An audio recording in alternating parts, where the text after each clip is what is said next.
What's up, everybody? This is episode 119 of Hoops Talk with Dave's Joint. Shout outs to everybody that's been supporting us thus far.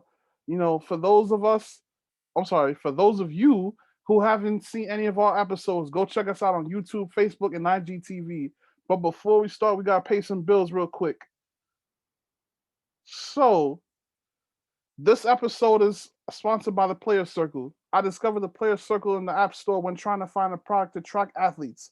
The Players Circle is a social video platform where players can share their stats, highlights, and accomplishments. If you can hoop, you want to get discovered, then you should join the Players Circle.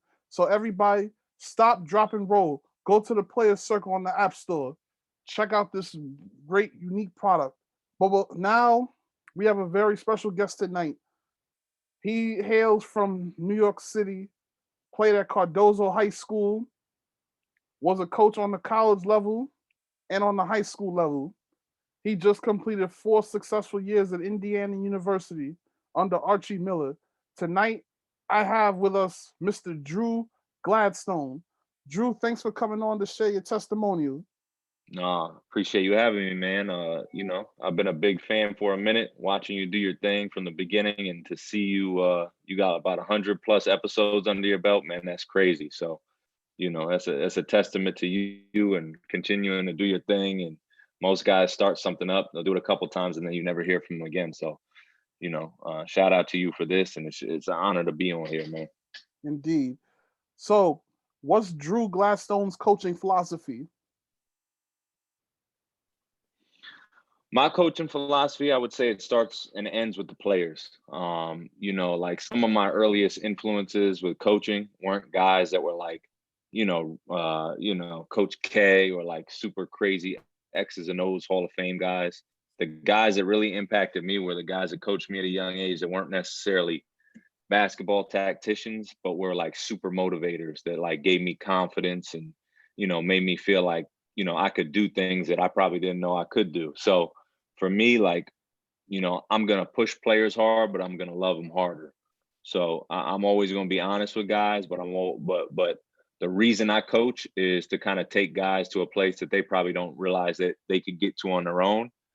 And I think that translates to life really well. And if you can, kind of touch them and get them going on the court, I think that, always translates to life, and it can give young people confidence to do things that they never thought they could do and see things that they never thought they could see. And to me, that's what it's all about. Like I got relationships with kids that didn't continue to play basketball, but that's the beauty of the sport. Like it connects you with so many people, and you can help guys, just get places and start to believe in themselves. So that's what I'm all about. I'm all about just getting guys better, making them believe in themselves, giving them confidence, and just kind of showing them things that they might not have seen otherwise. Indeed. So let's start from the very beginning. When did basketball first begin for you? For me, I mean, it started a long time ago. I mean, I was born into a basketball family. My father's from Jersey City. He played at Lincoln High School in New Jersey, in Jersey City. He played some pretty competitive basketball. Went to Boston University, played there. My older brother was a really, really good high school player in Connecticut. He went on to play in college. He was like a 2,000 point scorer in high school. So it was basketball. It was AAU tournaments. It was coaching um, since day one. So I was always around it. I was always going back, playing in tournaments, watching tournaments. Being around the city. So it started out just being around it. And then as I got older, I kind of got the love for just kind of like watching guys play and getting into the game. And then as I got older, kind of like watching guys with rankings and stuff like that. Me later on in life, I was up in like Connecticut and Westchester. So I was going to like CYP tournament and, watching players come up there, and just kind of being in love with like, New York City basketball from a young age. And it just kind of, it became infectious and, you know, started to play myself and, had a decent career. I wouldn't say it was the best career I could have had, but, the game brought me to a lot of places that I probably wouldn't have been without it. Indeed. So, What part of New York City are you from, and what was the basketball culture like there? Sure. So I was born in Manhattan, and then actually when I was young, I moved up to Connecticut, and then I came back, and I was in Queens. So that's kind of the foundation of my New York City basketball connection. And obviously, I went to Cardozo, and Queens is a little mix of everything. You got a lot of flash, you got a little grit. I wouldn't say it's as much grit as like the Bronx or Brooklyn or something like that. It's a little bit more style, kind of maybe something you would compare to a Harlem as well, something like that. So Skip obviously went to Cardozo, so watching him and watching like his movement from a young age, that was influential in the N1 mixtape, which Naclerio actually kind of gave that original early footage to N1. So that was like a big thing when I was young. So I was drawn to that, and then that to me, it kind of pushed me in a direction that I might have not wanted to go in early on, because like I was really attracted to that, and I was attracted to like dunking on people and stuff like that. And naturally, as one of the only white guys on the court, when I stepped on the court, what were they all saying? Shooter.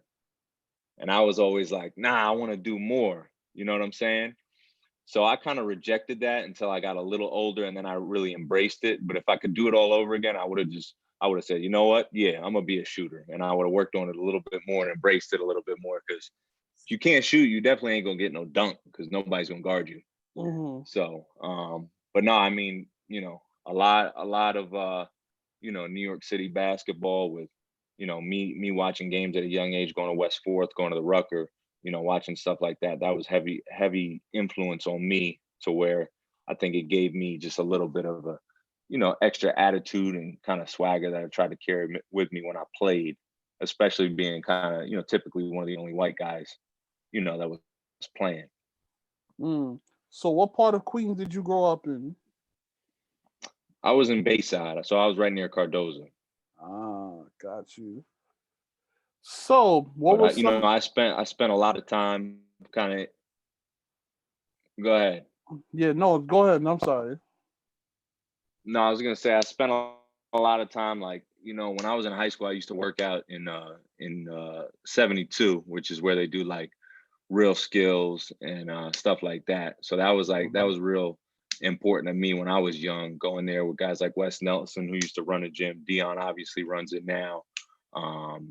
Gary Clifton, a lot of guys that were there, and it was just kind of like a rite of passage to be in there, where it was like, you play pickup, can't call no fouls, real rough, real tough, and just like a grind mode type of situation. So definitely, like, expanded out and spent a lot of time in, South Side and different parts of Queens, just kind of, obviously following the game and following where the best players were.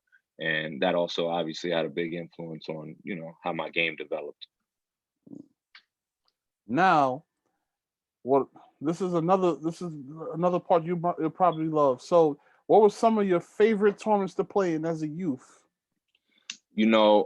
Probably the biggest one was IS8. I mean, I played in IS8 since I was in like sixth grade, and I always played up. And what I used to tell, because I ended up, later on in life, bringing a lot of kids. Because when I was up in Connecticut, I would bring kids out there to play, and I would tell kids, like, it's not easy. Like, I didn't score, so I played from like sixth grade. How to play here and there, different, spring, summer, stuff like that. I didn't score till I was in like ninth grade, just because it was like, I was always playing up, and the game was so quick, and I was just out there, just trying to like, trying to do my thing, but I was always playing up, so it was always so fast for me. But that was probably my favorite. I caught my first dunk playing in IS8 in a game, and it was on somebody, so that was exciting for me, just from being there for so long. And then just bouncing around. I mean, I played in a bunch of different tournaments as I got older. Probably the old Kenny Anderson tournament in Left Rat, playing out there, playing under the lights at night, stuff like that. So I just have a lot of memories of just like, how it is in the summer, you just bounce around, you playing different games. And that was kind of what it was all about for me. So, but I would probably say IS8 was special to me, just because I used to watch before I started playing, and then playing at a young age, and, just being out there and seeing some of the guys come through there. Man, I wish that they could bring that Kenny Anderson Classic back. I never got to see that tournament. I was too young. But I Yeah, mean, Queens still has a lot of good tournaments like Lincoln Park, Real Skills. What else do they have during the summer? More Than a Game. Just a whole yeah, lot of tournaments, and a lot of people at first, like, it's been nothing now. A lot more people are thinking of coming out to tournaments in Queens, yeah. specifically Lincoln Park. You know what I'm saying? Lincoln's huge, man. Lincoln is, and I used to be around there a little bit, and just like, before it was what it is, and to see what it's become and how it's kind of aligned with some of like the brands and stuff, it's awesome because, a lot of the kids that are coming out there now, just like they would never get to feel that. So to see what it's become is special. And you mentioned More Than a Game. Yeah. I put a team in there the first year that it came around when it was in St. Albans Park. And, a big thing for me was like when I moved up and I started doing my coaching, I was in Connecticut and I wanted to give the better kids up here kind of a feel for what that city basketball is like. So I put a team of kind of some of the better players up here together, and I combined them with some of my, some old connections, some kids that were going to Cardozo and stuff like that. And we put a team in there and we did pretty good, but that was special for me to just kind of, bridge the gap and bring those kids together. We did pretty good. I think we lost in the chip, but it was a good experience. And I was happy to just, kind of expose those kids to kind of what that was all about. Indeed. So, high school. Oh, before we get to high school, where did you play AAU? I played AAU. I always played on a different team, man. That was one of my big regrets because I look at the way the game is now, and like you see a lot of these kids that come up in these programs. The programs are like, so special and so organized. And I bounced around. That's probably one of my other regrets. Like one year we put a team together. We played in Rumble. We won Rumble in the Bronx, and it was just like we called it Bounce NYC, and it was a couple kids from the city, and we kind of put this group together, but that was one of my regrets, just not being with one program for a long time. But I would say that the bigger programs when I was coming up was Riverside, Gauchos, Guy had the Panthers going hard. New Heights was just coming around. And there were a couple teams out of Jersey that were still good. So it's definitely it was much different than what it is now, but you still Mm. had a couple of those teams with those strongholds kind of on the city. Oh, so which one of the prominent teams in the area did you play for? I didn't play for any of those teams. Like I said, I would just Okay. I was on different teams. Okay. Yeah, so it was different. It was a little different back then. Now Cardozo. What led you to go to Cardozo? For me, it was a little bit of just chasing the best competition and kind of where the best basketball was. I had a relationship with Naclerio from when I was younger. I used to work out with him. My brother used to work out with him a little bit, so I knew him from when I was younger. And then, um, you know, when it came for me to make a change in high school, I was in Connecticut my first year, Okay. and then, I was coming out there and I said, I want to just try to go where the best basketball is. And obviously I had the relationship and they were kind of building something at the time with a lot of good players. So it was really relationships. And so I decided to go there and it was it was a great experience. It was much different than where I was at. But between the quality of the game, the coaching, the competition, and just what you deal with in like New York City high school basketball is totally different than anything else. Awesome. So your junior year, you guys went all the way to the city championship game, and Hmm. then you guys ran into Lincoln. So 2004, you guys were actually in Through the Fire. Yep. So talk about that 2014. Yeah. So that was it was a big time team. so many good dudes on that squad. Vic Morris is the all-time leading scorer at Cardozo, one of my best friends still to this day. Nick Flagg, Skylar Khalil, Dwayne Johnson, and then Theo Davis had come in. He was from Canada originally. He was like a top 25 prospect in the country.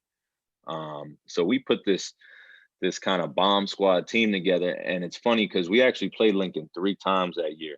The first time, it was documented in the film, we played him at the Gauchos, and Sebastian was hurt, and we got him. So that was the first game. So we had a little bit of confidence under our belt. Then we played him at St. Francis in an event. I don't know if it was an event or it was just a game, but they beat us. And then kind of the rubber match was at the Garden. And I want to say at the time, it was like the most attended high school championship game in the city ever. Cause the fanfare behind Sebastian was crazy, where Jay-Z was there, Fab was there. There was, a ton of regular fans, but just the hype surrounding it was crazy. So going through that season, there was just so much kind of like fanfare around the program with us. And then obviously our rivalry with Lincoln. So just being in that was just different. And it's something that probably today, maybe some kids feel, experience a little bit more with social media and stuff like that. But at the time it was like, we weren't even the subject of it, and we kind of felt like celebrities. And then, just being in Queens, Cardozo was always the king of Queens, basically. So every game, teams are giving you their best shot. Everybody's coming at you. The gyms are packed.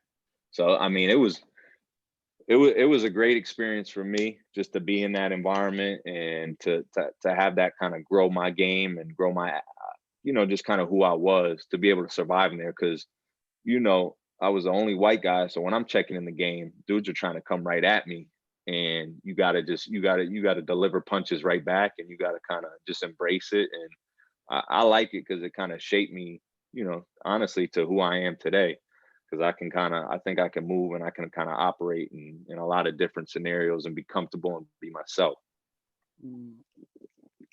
And then, so talk about that championship game. So it was 17,000 strong on a weekday, right? Yeah. And they stopped letting people in, and the cops had to deal with everybody outside. It was crazy. And, I blame Naclerio because I feel like he set me up, because I was guarding Sebastian to start the game. And I to be honest, I picked up 3 quick fouls. So I sat a lot of the first half. Wow. But I had a bucket like almost to start the game, and it was in the movie. So if you watch the movie, they got me, and I had a little layup early on, and they tried to make it like kind of we got out to the right start, and it was getting a little dicey for them, but they got my layup. So shout out to them, because that was kind of my 2 seconds of fame early on. But yeah, we jumped on them early, and we played them tight, and it was a tight game most of the way. But at the end of the day, they kind of just they made more plays down the stretch than us, and it was a heartbreaking game because, we split with them during the year. We kind of felt like we had them. We hadn't been to the championship since, I want to say, 99, when like Royal Ivy and, Showtime and those guys and Ryan Williams, those guys won it. So we were right there. So we wanted to win it for the coach. But at the end of the day, dudes are talented. I mean, Sebastian was an amazing high school player. Obviously, had a great, career afterwards. But to see him operate in high school was just different in terms of just his size, his speed, and just how he played. And they had a really good team. They had some really good players, and Tone Pena, Boateng, Eugene Lawrence was tough. I mean, there were some really, really good players on that court. Indeed, man. Now your senior year comes along. Talk about the 2004 and 05 season. Yeah. So we were excited, man. We thought we were going to be pretty good. I know for me, I was going to have to step into more of a role as a scorer. I had a knee surgery right before at the end of my freshman year in high school. I actually had microfracture surgery in my freshman year in high school. So I was good. And then summer, right before my senior year, we went to Vegas. This is with that same team where we won Rumble in the Bronx. We're playing. No, actually, we got off the plane and my knee was swollen. That was back when you could play like a midnight game. They would play Yeah. midnight games to start the live period. So I played the game and I was all right, but my knee was it was weird. And I didn't know what was going on. And then I played a game the next day, and I think I played a game the following night. And then after that, I just had a pop. And it was basically the same spot in my knee, like some cartilage had tore. So I had to basically get that repaired when I got back from Vegas. And it delayed the start of my senior year. But I kind of came back maybe like October, November, playing full time. But we were excited. We lost a couple pieces, but the kid, Theo Davis, was supposed to come back. He ended up not coming back. He went elsewhere. So we ended up being a little bit shorthanded, but we had a big time schedule. Like we played in, the Hall of Fame Classic. We played in the primetime shootout, which was big back then. And we were so that year. We lost, I want to say, in like the second round of the city playoffs to Grady. But it was an unfortunate year because we had a lot of, we were really excited about it, and then we kind of went into it a little bit shorthanded. We competed, we did pretty well. We won Queens, but we just, we just didn't have the horses to kind of go the distance. But all in all, it was a good run, and I really enjoyed my time. Shout outs to the Cardozo High School graduating class of 2005. Yes, sir. Yes, sir.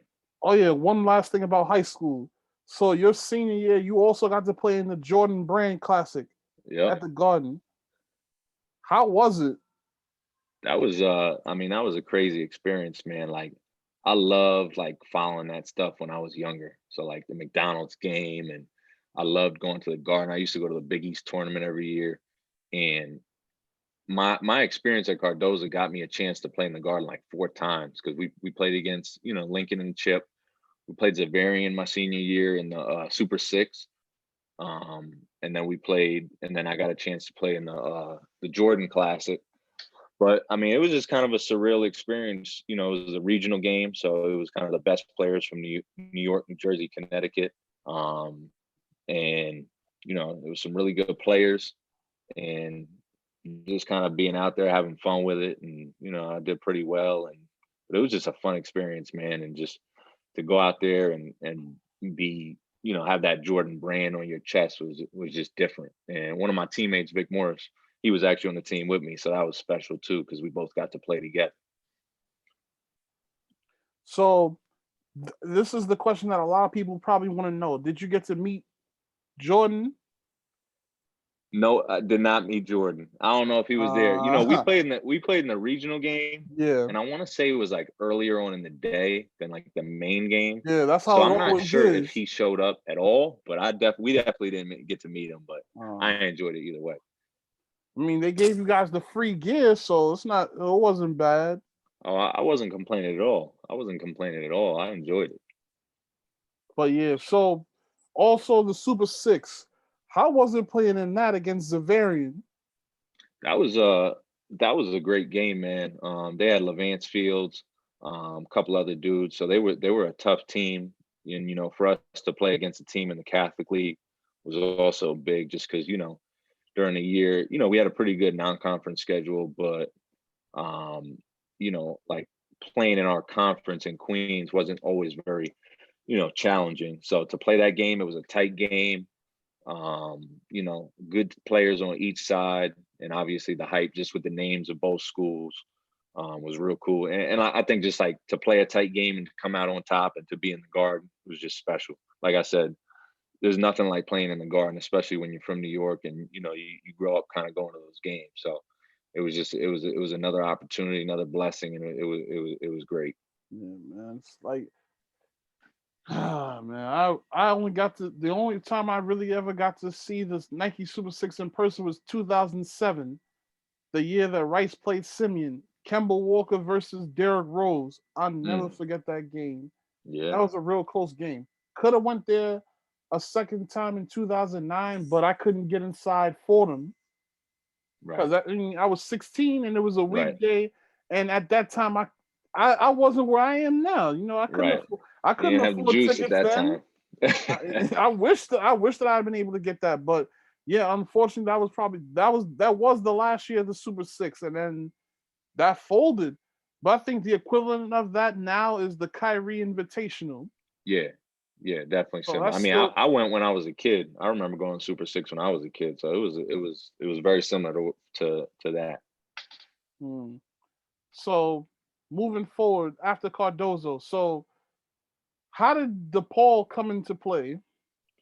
You know, kind of another I think another experience that really kind of shaped who I am today and kind of how I coach and how I direct kids. Um, to be honest, to be fully honest, like when I was coming out of high school, I was really more intrigued with the name and the level and stuff like that. So I had some other schools that were, recruiting me, but I wanted to try to go as high as possible. And I think at the end of the day, I could have been successful, but there were two things that hurt me. Number one, I probably didn't understand 100%. I went as a preferred walk on, and I didn't quite understand what that was going to mean at the end of the day. With hey, you might never play. You got to really, stay in love with the game, stay in love with the process, and it's a business at this level. So that was a shock for me that I probably wish somebody would have explained to me a little bit better, just understanding what I was getting into. Um, but second of all, that knee injury came back to haunt me. So they kind of, after my first year, typical freshman year, I played a little bit here and there, but not a lot.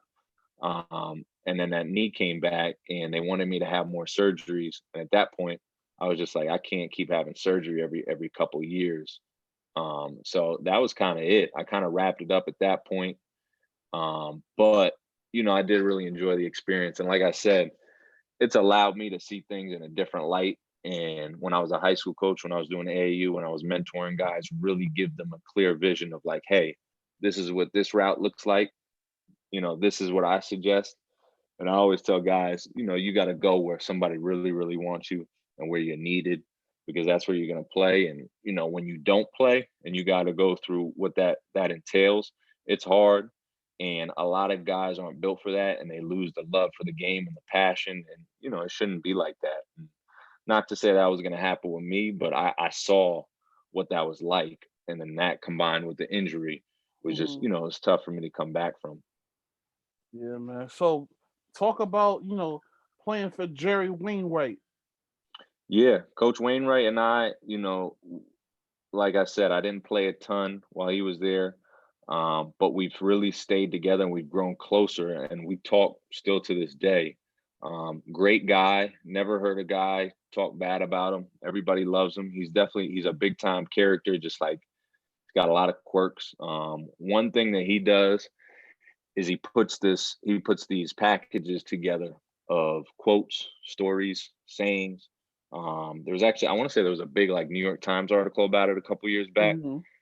and I'm lucky enough to be one of the guys that gets those, and you get them about every 2 weeks. Hmm. And he's been doing that for me for about probably over 10 years now. So I got file cabinets of Hmm. things that I choose to keep that I think are good, and I've kept them to this day. And they've allowed me to find different ways to kind of reach players and talk to players and shine light on different situations. But he was a good coach, man. He was a player's coach. He was an older guy. He was a grinder. He was a JUCO coach. He was a high school coach. He was a college coach. Hmm. So a ton of experience. He started doing a 5-star thing like a lot of coaches do to this day.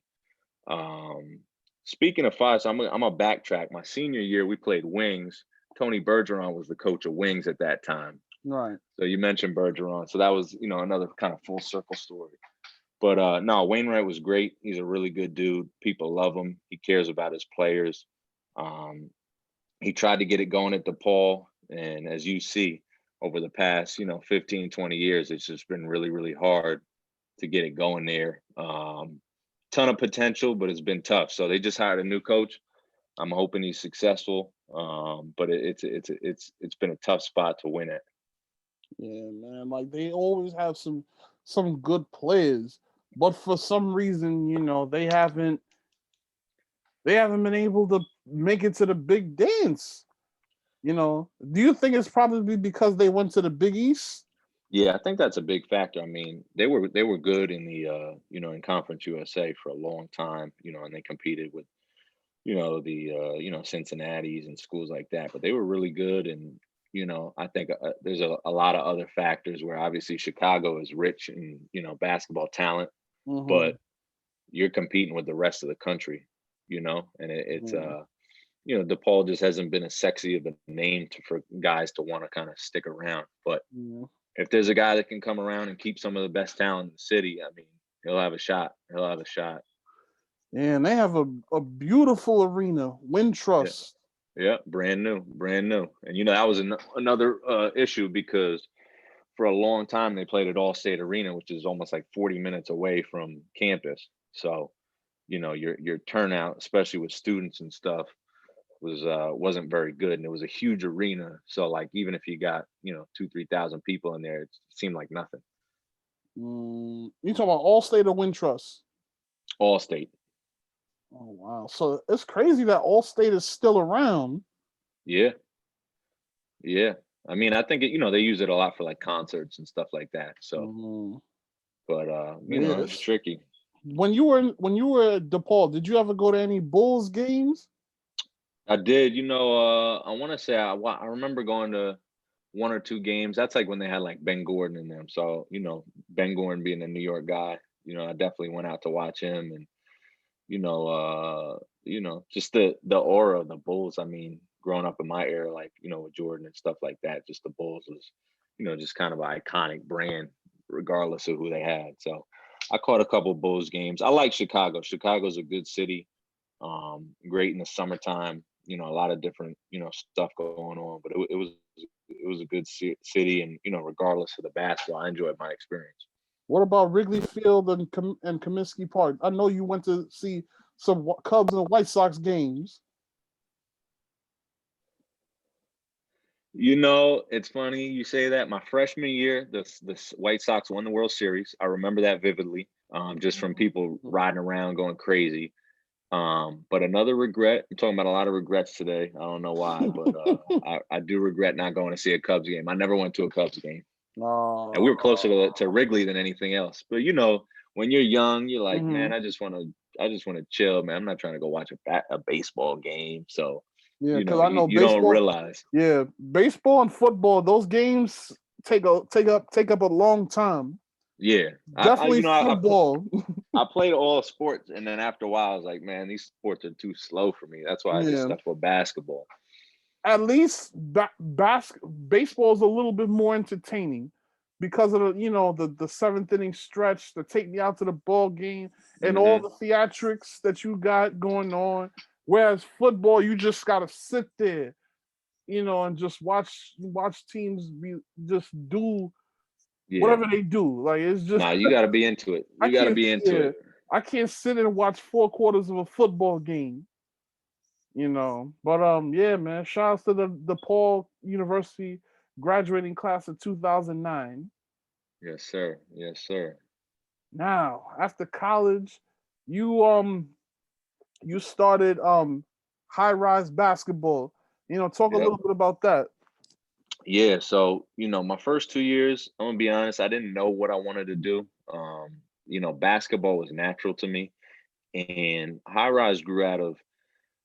To be honest, I started my first year out. A friend of mine wanted me to coach with him. I was coaching a boys and girls club 8th grade basketball team just to help him out, and just basketball was kind of what I knew. So when I was at that point, I didn't know what direction I wanted to go in, kind of what I wanted to try to do as a career. But basketball was natural to me, and when somebody asked me to do it, I did it, and you know, from that grew like me, like somebody coming up to me, hey, can you train my son? Can you train my brother? Stuff like that. And it kind of got that bug going again, where I was like, I think I want to stay around the game. So I was doing that for about a year and a half. I started to help some high school kids that kind of needed some direction and some training and stuff like that. And then where I was at up in Connecticut, there was no camps. So my friend that got me to coach with him, he was like, yo, let's start a camp. So I was like, all right. So we set up a 1 week of summer camp up in Mhm. Connecticut and kind of just did it based off what we remembered from camp, get the shirts, get the balls, get a gym, try to go out, put up some signs, get some kids going. And it basically just started as 1 week of summer camp. And then as the years kind of progressed, we added clinics, fall, summer, spring, winter clinics, all ages. And then we added AAU. And summer camp grew from 1 week in the summer to 2 weeks to 3 weeks to, at this point, I'm not really affiliated at this point, but they're doing like 10 weeks of summer camp. Mm-hmm. But kind of how that grew was once we started kind of really making it a thing, I started just trying to train the best players I could find and help guys that were really talented and were really motivated.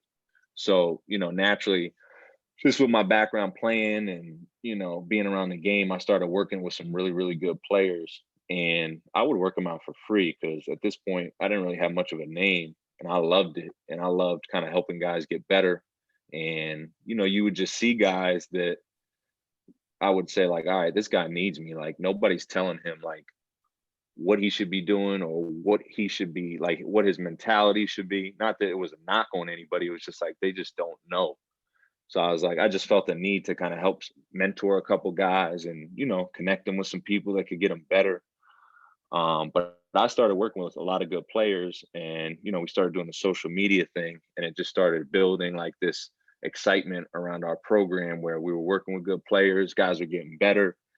And then a couple years later, my partner was like, hey, let's do AAU. So like I said, I was around, AAU when it was big business and it wasn't like, hey, anybody could play AAU. It was like, yo, if you're one of the couple of the better players on your varsity team, you'll play for Riverside, you'll play for the Gauchos, but there wasn't like a million teams. So I was like, I want to do it and I want to try to do it as high as level as I possibly can.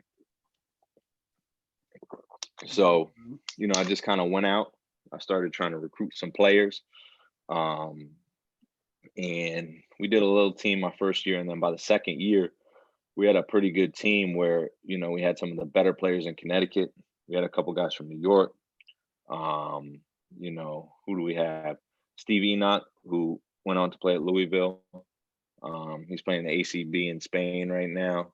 CJ Bird was a kid from Connecticut who is playing in Australia right now. A couple guys that play Division II, Division III, but like a lot of college level players. And naturally, when you start dealing with guys like that, then that kind of, pushes the rest of the business where our clinics were having a lot of kids, our training segment was having a lot of kids, and our camps were having tons of kids. So it all kind of, drove each other. But it's funny because like a lot of the stuff we were doing was just pro bono, it was just like, hey, we love doing this. We want to be involved. And that kind of just drove a lot of kids to be interested in what we were doing. And, it's still going on now. It's about 10 years in. It's a year-round business. And, it's more with the younger kids now because it was just, as you know, it got hard to compete with the, the circuit teams and stuff like that. So we switched and started to focus on younger kids and the development and the training. But yeah, still going on to this day. So it was a good experience because it taught me how to do a little bit of everything, build a business, recruit, deal with parents, contracts, get hotel rooms, all that. So it was special. Indeed. And then college basketball opened its doors to you as a coach. So 2011 and 12, you were the special assistant at Manhattan College to Steve Masiello. How was that 1 year at Dratty Gym in Riverdale? It was a great experience, man. I had started High Rise the year before, and like I said, it was just a week of camp. So we did that, and then I kind of left it alone. I got the opportunity to go with Mass in his first year. So I was like, man, this guy, a New York guy, Patino guy, like I got to take this opportunity. I don't care what it is. I'm going to go. Wasn't 100% sure what I wanted to do, but I said, hey, it's an opportunity. I'm going to try to get with somebody that's really good. So I went, started working with Mass, did a little bit of everything for the program, but to be on the ground floor in year one was really interesting to me because, you saw every aspect of the program being built up. And Mass is a great coach. super sharp, great motivator. Learned a ton of his system, which helped me when I became a high school coach.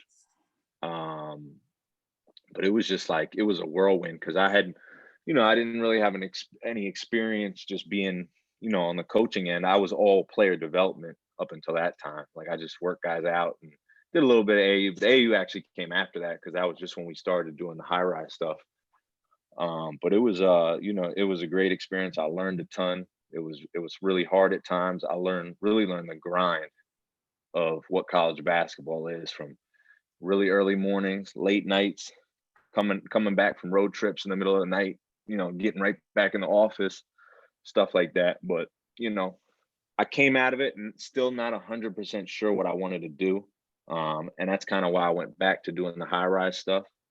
But it sparked something in me that really drew me to like building a team, building a culture, and just like leading guys. So it's as big as a part of kind of my foundation as anything. Now, before we get to the next phase, let's talk about the sixth borough, their student section. I love that student section. I missed them this year due to COVID. Whoa, how entertaining was the sixth borough when you were there? It was entertaining. I think Mass really built that up, and I think he built it up more after year one. But like you could tell, like they were really drawn to who he was and his energy.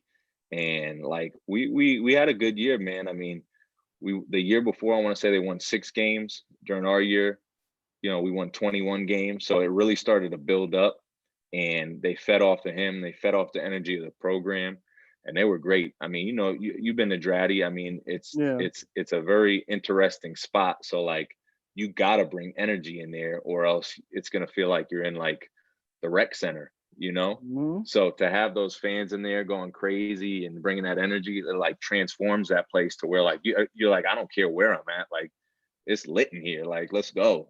So it was important. It was definitely important, and it was fun. Yeah, man, I missed Dratty this year. Yeah, I missed a lot of places this year due to I COVID. bet. I Because bet. Seton Hall I probably got to cover only one game. Fordham I only got to cover one game. St. John's I probably was able to do 6 or 7, but it's just college basketball wasn't the same this year. So 21, 22, I'm hoping there's more. I'm Nah, it was able to different, man. be out and about. You know what I'm saying? Because things are opening back up again. So thank God. And college basketball, I'll see you soon. But right Yes. now, we're gonna go to high school. So how did the St. Luke's opportunity come up?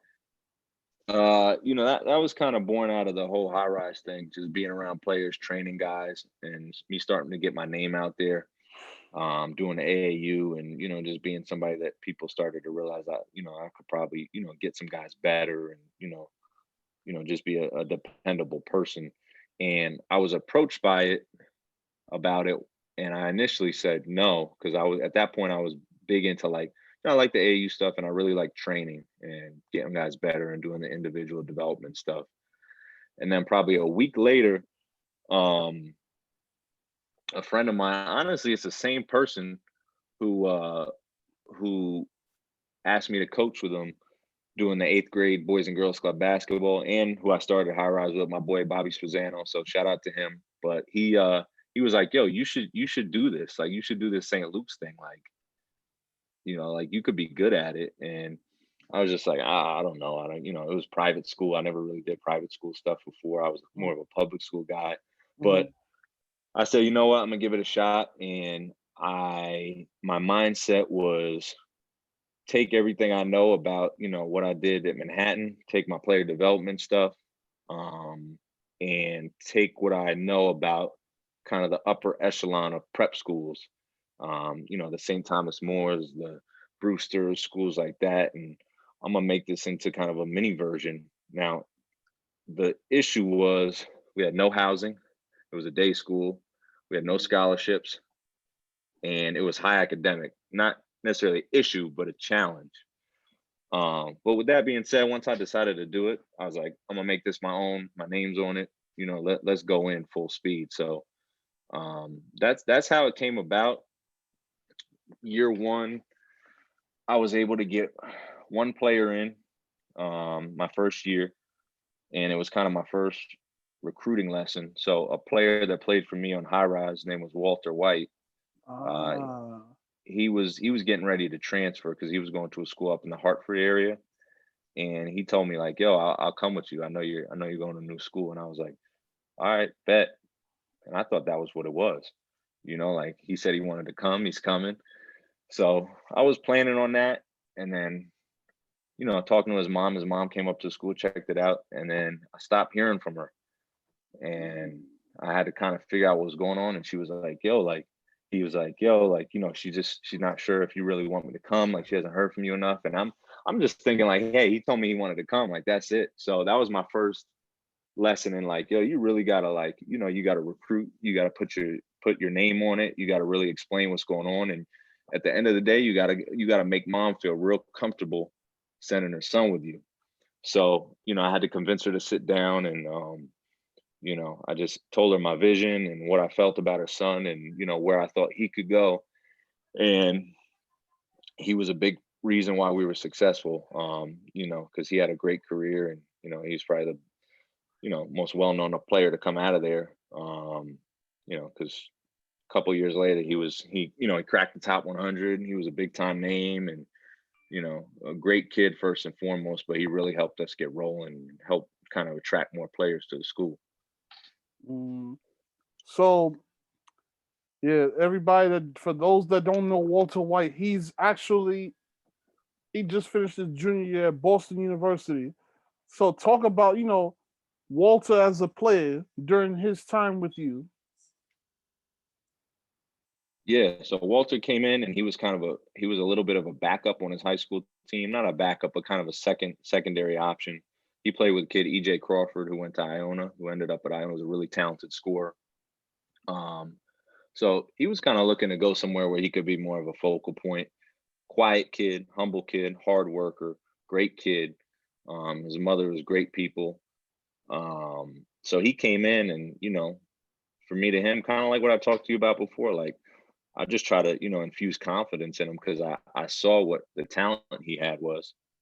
It was just about him kind of breaking out his shell and just feeling like, yo, you're the man. So I try to, be in his ear and obviously get him better and keep him in the gym and, work on different aspects of his game. But a big part of that is developing his confidence to know like, hey, you can do this. This is when you do it. This is why you do it, but do it because you're just as good or not better than anybody you play against. So I think having that role where we were a smaller school really helped him come out of his shell. And he had a great first year. We won 15 games. We didn't have a ton of talent, but he obviously had to carry a lot of the load. And by the end of the year, he started playing AAU with us. This was still when high rise was going on, and the offers started coming in, and he just really started to explode. But he never forgot where he came from, being a guy that could play next to a guy that's a big scorer. And I think that's a big reason of who big reason as to why he is who he is, because he can impact the game no matter if he has the ball or not. He knows how to play hard, he knows how to defend, and if it comes down to it, he can get a bucket as well. But if you watch him in college, if you watch him when he played on that PSA team with Cole Anthony, Mo Bamba, Quade Green, those guys, like, you know, there weren't a lot of shots to go around, but he stood out because he could play that role. And I think that's a big part of why he's so successful, because he knows how to impact the game, in a variety of ways. And he was a great student, great kid. I mean, we had to find him a place to live at time, not a place to live, but stay, because he was coming from New Haven, so it was about an hour commute. And he stuck it out. He got his work done, showed up every day, and did what he was supposed to do. So I would say that's even more of the reason why he's successful. I mean, he knows how to work, he knows how to grind, he knows how to get it done. He was just a mature kid, and I owe a lot of my success to him because he helped us go, and he helped us in year 2 and 3, attract a lot of talent, where kids would say, all right, I don't live near here. I'm not going to be able to stay nowhere, but I'm going to come because I see you guys are doing something good. And at that point in year 2, we picked up Joel Boyce, who was at Springfield Gardens, big strong guard, who was going to be a reclass junior. Jonas Harper, who was actually a teammate of Walters at BU. He was a ninth grader my first year. And then we had a couple other pieces that came and joined us that were really, really important, really good players. So we ended up at the end of the day, we had 3 or 4 guys play Division I. We had about 9 guys play at the college level. And, you know, all these guys were able to get a education at a school that costs about like $45,000 to go to. You That's a lot of money. Yeah, exactly. For a high school, hell yeah. Yeah. So like, it was it was good. It was real good. Yeah, my brother's school is basically 1/4 of that. Right. Which is right. Now it's crazy. different, man. And Yeah. I always tell kids all the time, if I can help you get in here because you're a good basketball player, get your ass in this school because it's gonna pay off at the end. Because if Right. something happens and you don't play ball, you're gonna have this stamp next to your name and you're gonna be able to go somewhere you probably wouldn't be able to go to. The kid like Joel Boyce, I mean, he was a really big reason why we won so much my last 2 years. We lost 2 games my last 2 years. We went 49-2, I think. We won like 35 games straight. We won back-to-back New England championships. But he brought an incredible amount of toughness and, you know, talent.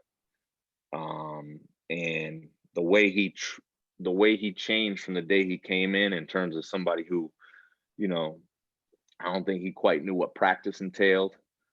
He was a good student, but he really embraced school when he came in. Like by the time he left, he had his own stock portfolio. He was trading stocks. He was into stuff like that. Like that was kind of, you know, for me, like that really, really gave me a lot of joy to see kind of how he grew as a man, and was able to. He ended up going to Coppin. He transferred, but he got a scholarship to go to Coppin State. So just to see these dudes like, you know, really grow up and, you know, just become not only better basketball players but better people was, you know, that's what it's all about. Indeed.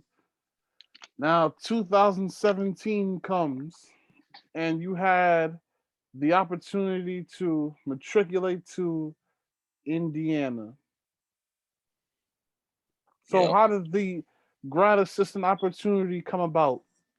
Yeah, so that was kind of a mutual connection with somebody on the staff or, you know, I think St. Luke's, I loved it, but I kind of wanted to stretch myself a little bit more. I kind of wanted to circle back to my Manhattan experience and go back to college. So I started kind of putting that word out a little bit, and somebody kind of caught wind that I might be interested.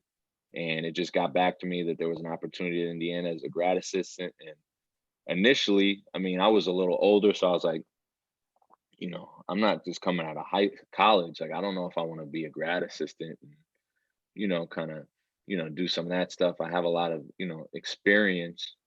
So I was a little hesitant at first, but after I thought about it, I just said, like, if I'm gonna get into college, let me go number one, let me go to the highest level. Let me try to get around some good people. And you know, at some point in life, you just gotta bet on yourself and say, I'm gonna just make it work. Like I'm gonna figure it out. If I carry myself like a assistant coach or a head coach, you know, I'll be treated as such. And that was kind of my mindset. And it was almost better that it came at a later age because I was just able to have that right mindset to be able to do that. Because, you know, as a grad assistant, sometimes you got to do stuff that you might, if you're too prideful, you'll think that stuff is beneath you. But me understanding the bigger picture and kind of understanding what was going on, I was just like, I'm gonna do whatever. I'm gonna do the best possible job I can at my job, and I'm gonna just add value. And you know, I just believe at the end of the day, it's gonna work out for me. So that's how it came about. I met with the staff, and after talking to Archie and just hearing kind of what he values and how he uses the GAs, a lot on the court, a lot doing workouts and stuff. And you know, my player development background kind of spoke to that. I said, you know what, this sounds like number one, it's good people, and number two, like I'll be used right. So I said, you know, I'm gonna do it. So yeah, I decided to move from, you know, the tri-state area to Bloomington, Indiana, and I drove out there. So, you know, shout outs to you on getting your master's degree in educational leadership. Appreciate that. Appreciate that. That's big right there, you know. And I'm sure it was free, wasn't it? The It was free. opportunity? Oh, definitely. Okay, Yeah. good. I mean, I did a lot of school, man. I wasn't too excited about going back to school, but no, I Mhm. actually enjoyed that experience, and it was free, so I had to utilize it. But yeah, it was free, and I got it. Nobody could take that from me. Mhm. So yeah, in your the final 2 years, you were a team and recruitment analyst. Correct. Talk about what that position entailed. Yeah. So that was a position that was basically created. So you know, shout out to Coach Miller. Basically created a position to keep me on, which was huge, and I'll be forever indebted to him for that. But that position is one of those kind of positions where you're not really sure what it is, looking from the outside in, but you basically just wear a ton of hats. So I would say at a fundamental level, like doing a lot with underclassmen recruiting. So understanding who are the younger guys that will potentially need to be on, having all their information, understanding their moves. So as the assistants who are focusing on older guys kind of matriculate through those guys, and those guys kind of, we get those guys, we don't get those guys. When it's time to recruit the next class of guys, we kind of got a little bit of a foundation with those guys. We know exactly who they are, what's going on with them, how good they are. We got film, we got stuff like that. So a big part of it was the underclassmen recruiting and just kind of helping with our day-to-day stuff, recruiting wise. Outside of that, game planning, I mean, helping with scouting, working with assistant coaches hand in hand, the usual stuff. I was also the coordinator for our like off-campus housing, so dealing with leases and making sure guys got their apartment situation correct, and dealing with issues when guys had issues with their apartments. Um, you know, uh, Mhm. Academic coordinator, making sure our guys are doing what they need to do and communicating with our academic advisor, and then whatever else I can bring. I mean, especially on the recruiting end, your hands are tied for the most part in terms of being able to do stuff and make calls and certain stuff. This year was different because they changed some of the rules, but just having your information organized and allowing our assistant coaches to be intentional with what they were doing when it came time to recruit guys, rather than just say, hey, give me a list of the top 100 guys, and hey, this guy's this, here's a connection here, this is why we should recruit this guy, this guy's interested in here, stuff like that. So at the end of the day, you're doing a little bit of everything. You got to make yourself available, but when you go through it, you learn how to do a little bit of everything. So it just makes you better as a coach. Mm. While you were on staff, you had some really good players, that eventually went to the NBA. Romeo Langford, Tracy Jackson Davis, both of whom are natives of the state of Indiana. Yep. What was it like having both of them? Uh, when we first got there weren't too many guys on the roster from Indiana. So that was a big focus of our staff. So our first big recruit in the state was Romeo, who was, McDonald's All-American, top 25 player. And to have him was a really big win for us, recruiting wise. And Romeo was a great kid, man. He still is. He was humble. He had a lot of clout and a lot of pressure behind his name. In Indiana, as you know, the fans, they love basketball. So when you're that dude and you're anointed that dude, comes with a lot of pressure. And I think what made him so good is he didn't really he wasn't too worried about that. He just wanted to kind of be one of the guys. So he was never too big for his position or anything like that. And he came in, he was ready to work, and you know, it was big for our program, and it was big for you know, the team. So it was good to have him. And then following that up was Trace Jackson Davis, who was another, McDonald's All American, top 25 kid, big. Um, and we had him for my last 2 years, and he was a joy to be around, man. I wasn't really sure.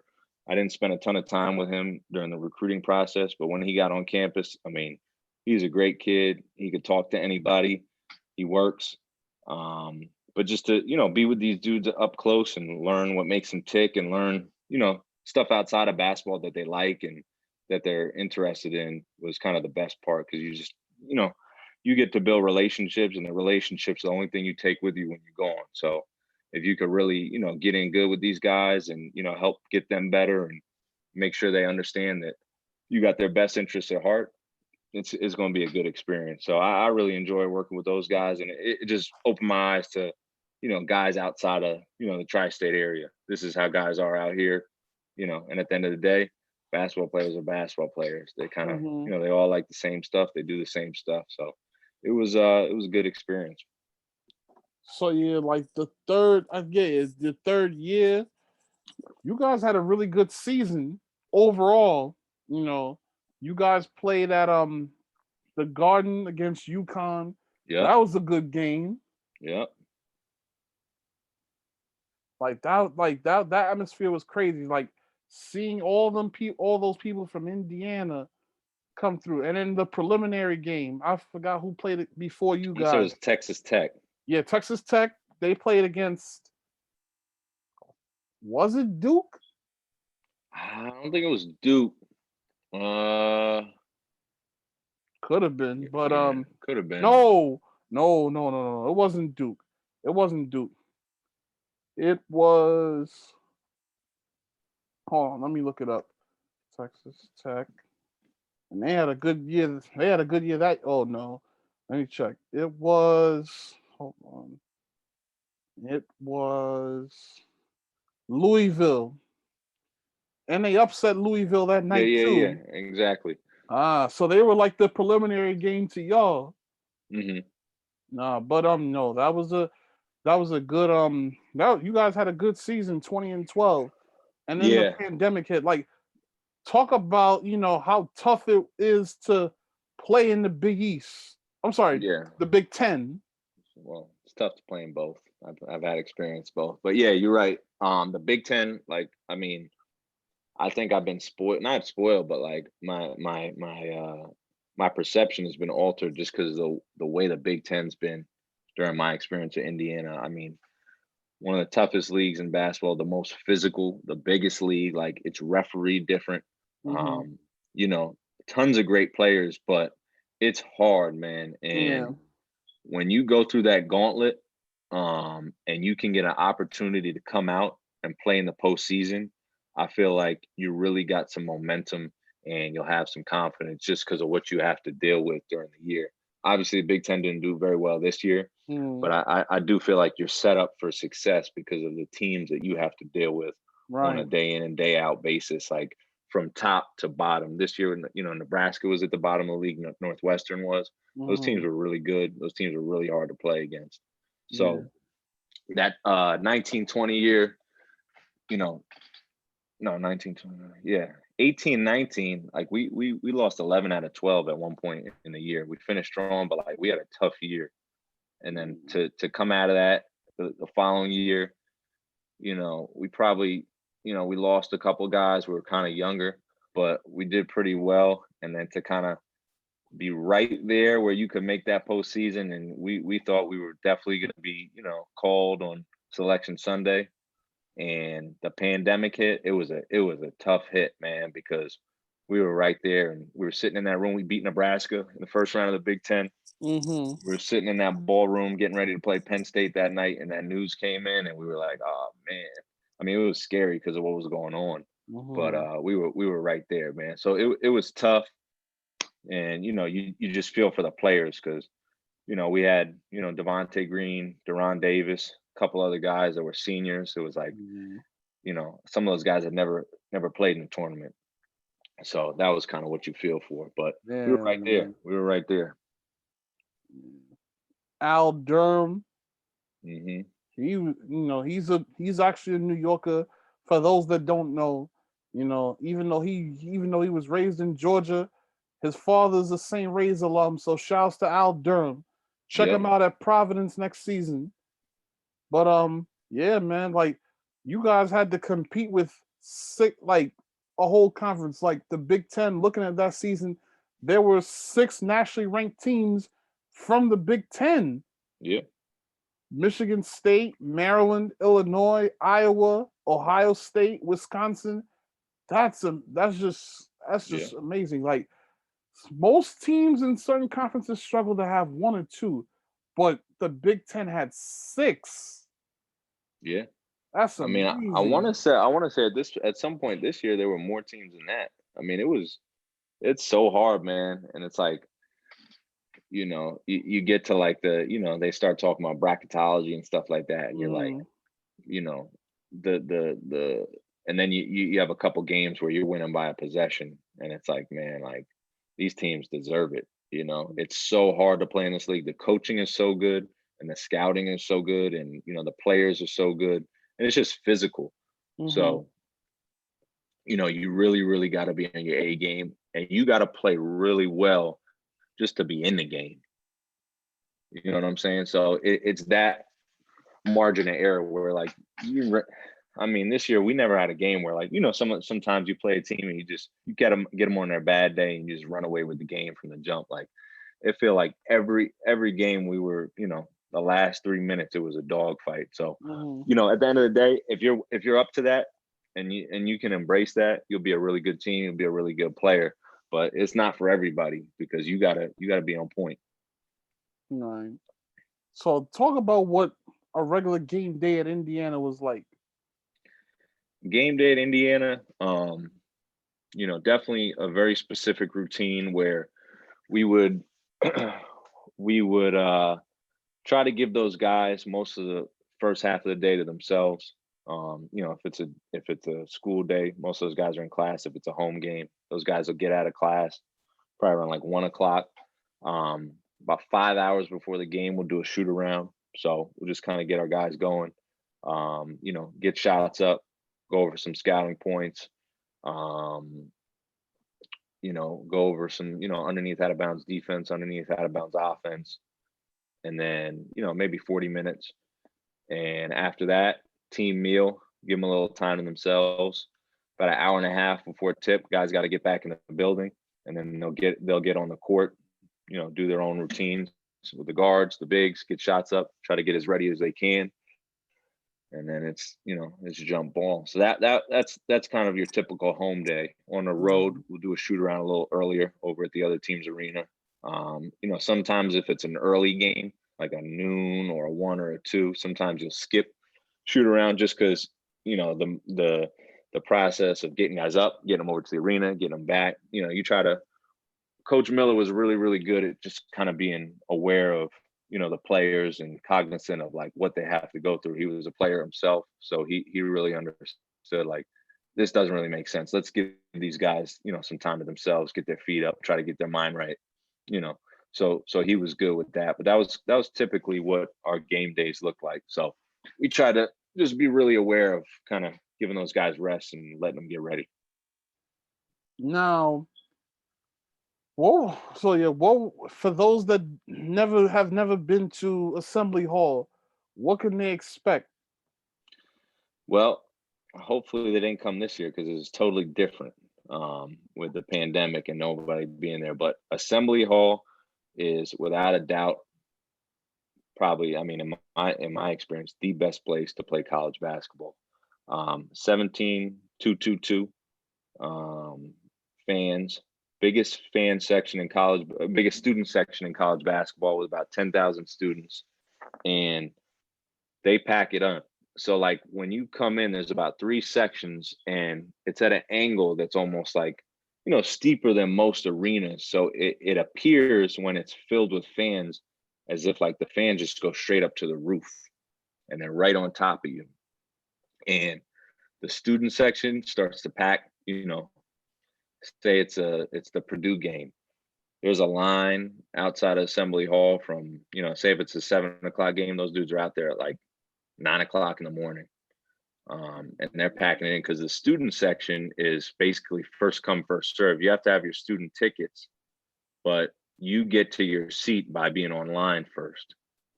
So they line up and they are crazy, but in a good way. And the place gets packed, it's loud. And when that momentum shifts in the game from a play, it can change the whole game. Like you will win games with the fans just because of how crazy they start to go when things start to go your way. And for an opponent, it's hard to play. it's loud. The fans are going crazy, and it just kind of snowballs when stuff starts going our way. So like, our tenure was up and down, but we had some amazing games. We beat Florida State last year.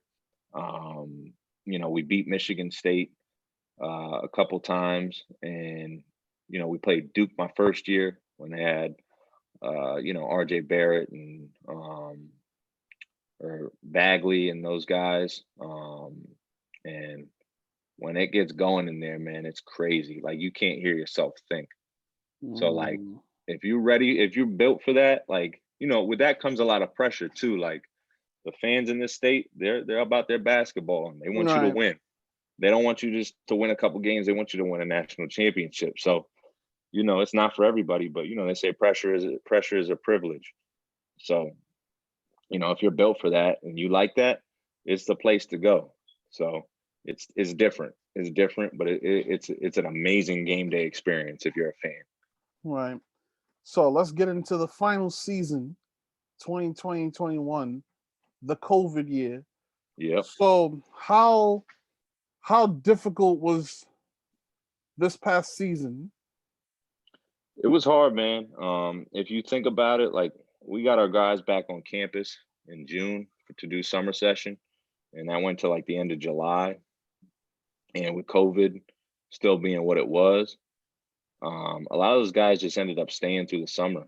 So, you get to February, the end of February, and you sit back and you say, these guys basically been going like since June, and a lot of them haven't seen their families in a long time, haven't had a chance to go home. Our guys didn't really go home, especially our guys didn't really go home for Thanksgiving. Our guys didn't go home for the holidays. So, it's hard on everybody, but you really feel for the players, because these dudes are working their butts off, and they're sacrificing, and a lot of them just, didn't get a chance to go home and see their families. I didn't, usually I get a chance to go home, see my family back east, but this year I couldn't do it. We were on a bus going to Illinois to play the day after Christmas. And that's part of college basketball, but it was different. You combine that with, you're testing every single day.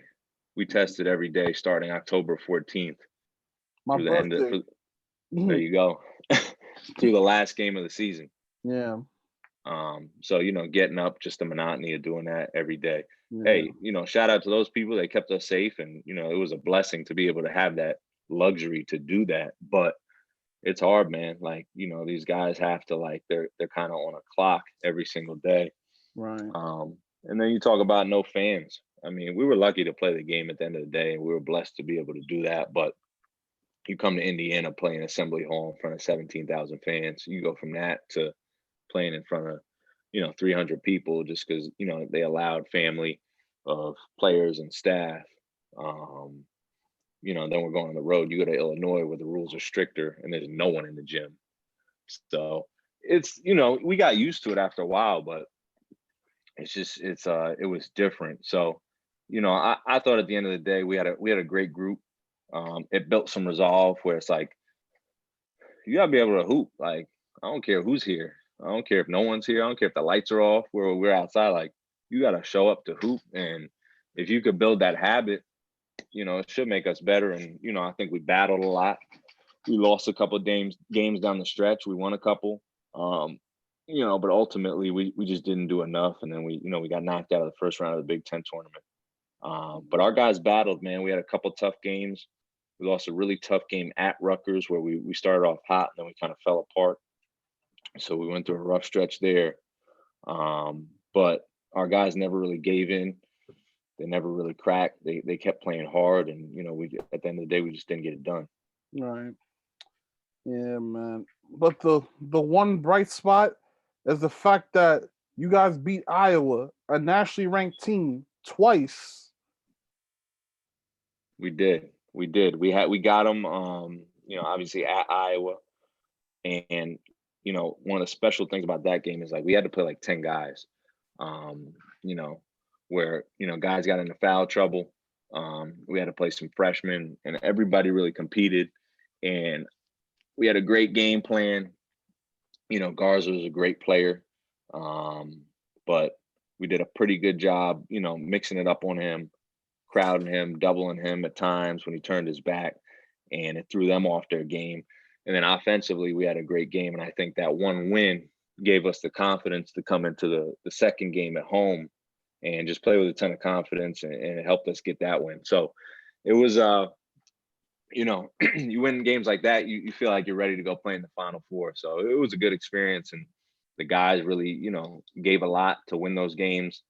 So yeah, those were good. I mean, we did that a couple times throughout the years where we beat, like I said, we beat Michigan State back to back, maybe 2 or 3 years ago at Michigan State at home. A couple other teams. So, playing at this level, it's just you get those opportunities a lot, and when you can capitalize, it's great. Yeah, man. I know you're gonna miss Indiana coaching at Indiana. Absolutely. It was a great experience. I'll forever appreciate Coach Miller. I learned a ton from everybody on staff, some work with some really good people, and took a little bit from everybody. But in this business, that's kind of it. You're on a journey, and you never know where you're going to end up, and kind of what your path is going to be. And my path has been different from day one, because most guys go into coaching from when they're done playing or done with school, they become a GA, and they just kind of grow in the business. I had about almost 10 years where I did something else, and then I came into it a little bit later. But I think it gave me some good perspective and allowed me to kind of be, more experienced in things that sometimes guys don't get an opportunity to be experienced in. So this is one of the segments where I take people back on a journey. Okay. So this is one of my favorite questions before I lead up to the final question. So if you could go back to 2004, what would you tell a younger Drew at 17, 18 as he's playing ball at Cardozo, trying to find himself as a young man and as a person before DePaul, before coaching and everything else? What would you go back and tell yourself as a teenager? I would tell myself to get in the gym even more. I would tell myself to embrace being a white shooter,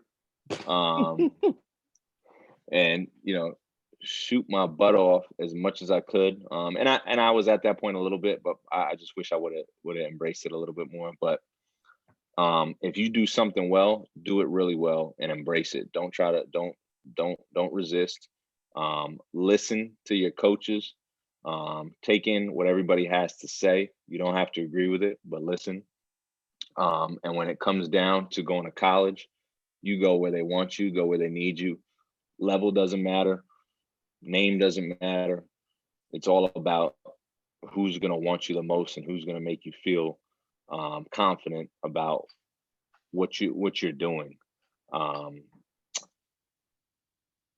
of that, man, I don't have a ton of regrets. I mean, my journey is kind of why I'm here today.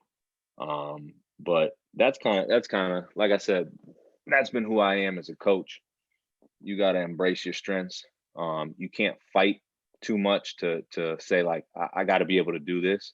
I got to find what I do and do it really, really well, because that's what gives you value. So that would probably be the main thing I would tell myself, and probably just think twice about a couple of tattoos you get in the future. Final question. Final question. What's next in the future for Drew Gladstone? I think it all starts with just kind of, helping people, helping young people. My next goal is to get on the road and, get a job as an assistant somewhere and work with good people. And then, my ultimate goal is to be a head coach. So I'm very intentional. I'm very specific about that. I don't say it to be like boastful. I just say that's what I want to do, and that's my goal. And everything I do, every step I take is, I should be keeping myself on track to go towards that. So, at the end of the day, starts, like I said in the beginning, it starts and ends with the players. Keep helping guys get better. Keep helping guys in general. And I think that'll lead me to where I want to go. So just stay true to that. And, hopefully I can, stick around and get on this thing again, man. Drew, thanks for coming on to share your story. And I wish you nothing but the best moving forward. I appreciate you, Dave, man. Thanks a lot. Indeed. Well, everybody, this was episode 119 of Hoops Talk with Dave's Joint. Shout out to my guy, Drew Gladstone, for coming on to share his amazing story. For those of you from Queens, Bayside, Cardozo, Connecticut, DePaul, and any Indiana Hoosier fans out there, if you want to hear about Drew's story, go check out this episode on YouTube, Facebook, and IGTV. Stay safe, stay blessed. Peace.